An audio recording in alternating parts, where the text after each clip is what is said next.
Stock market, aksiyalar bozori. Aksiyalar bozorida siz ham qatnashing, faqat halol savdo bilan shug'ullaning. Xo'p, bugun 1-aprel.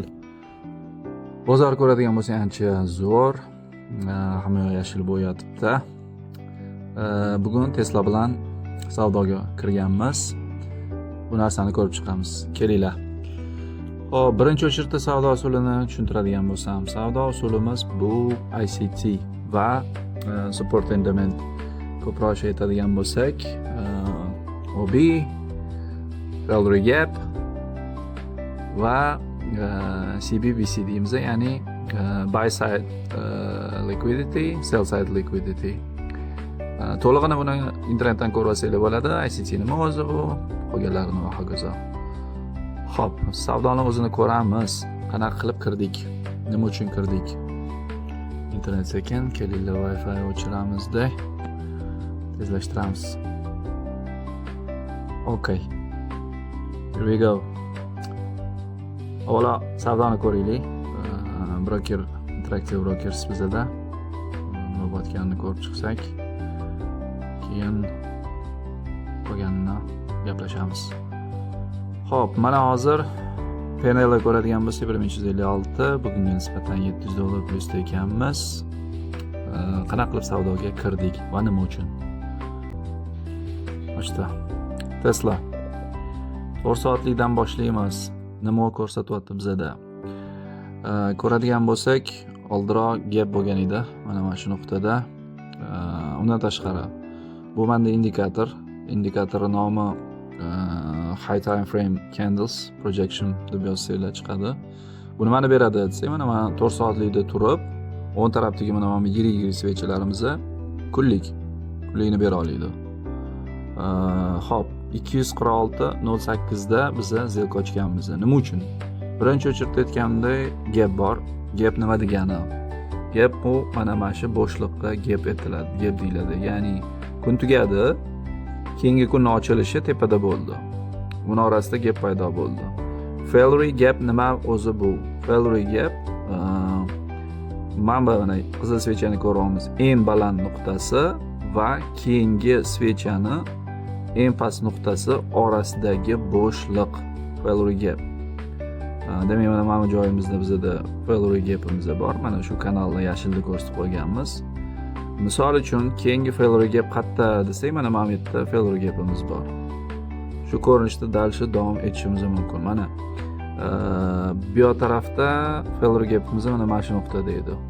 Ko'rasizlar, mana yashil va mana yashil orasidagi qizilda value gapimiz bor.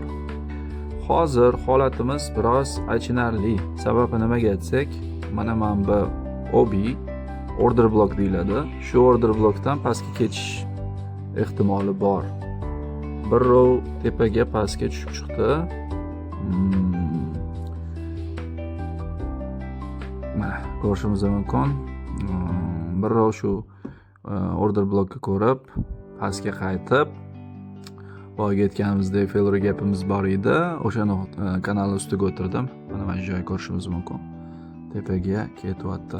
Xo'p, endi qayergacha boramiz o'zi? Bizani tek profitimiz qancha desak, har doim bilib qo'yinglar, eng pastki nuqtalar va eng tepa nuqtalar bu ko'p liquidity, ya'ni yo stop loss, yo qanaqadir limitlar, buy limit, sell limit farqi yo'q, joylashgan bo'ladi. Ovutda asosiy pul o'sha.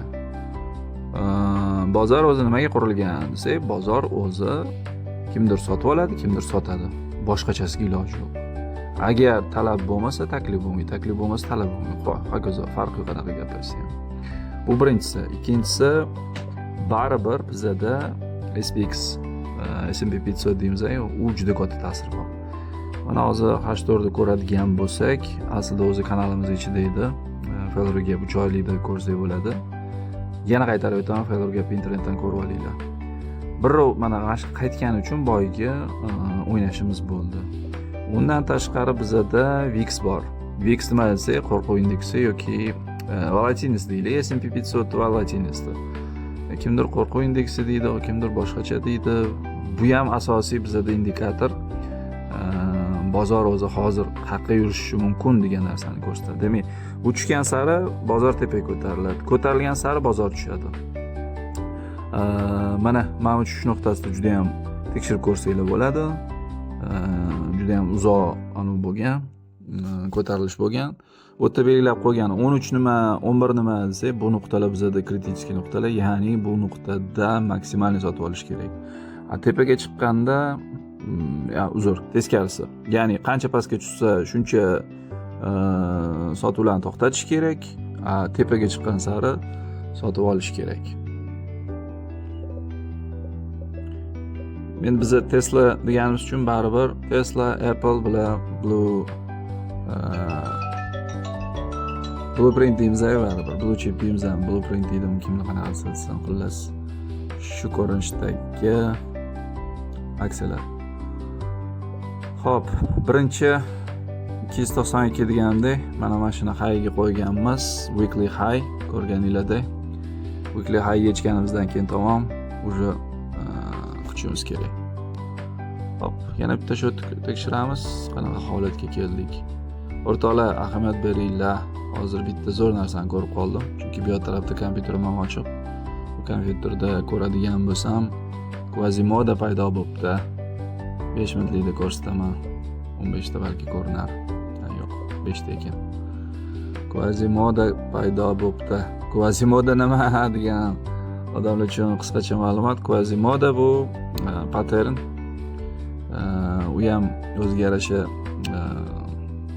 hamma почти qanaqa strategiya bo'lishidan qat'iy ko'pchilikda ko'rganman bu patternni. Kimdir Head and Shoulders deydi, kimdir Quasimodo deydi. Hozir men line chatga o'girishga harakat qilyotgandim. Chiqib ketdi. Mana line chat ko'radigan bo'lsak, nima bu yerda paydo bo'ldi? Mana mamimizda past nuqtamizdan past paydo bo'ldi, tepadan tepa paydo bo'ldi. Bu nima desak, mashi nuqtadan, ya'ni 276 15 dan qaytib qolish ehtimolimiz juda katta. Так что ochlik qilmasdan yechganimiz ham ma'qul. Yo'q, biz 292 ni ko'zladik desak, stop lossni balki mana shu 270 larga ko'tarib, xotirjam savdoni kuzatamiz. Hozircha shu, keyingi videolarda qisqacha har bittasi to'g'risida ma'lumot berib boraman. Kanalimizga qo'shilinglar, har doim biz bilan savdo qilinglar. Faqat aksiyalar bozorida halol aksiyalar bilan ishlaymiz. Bu forex emas, bu aksiyalar bozori.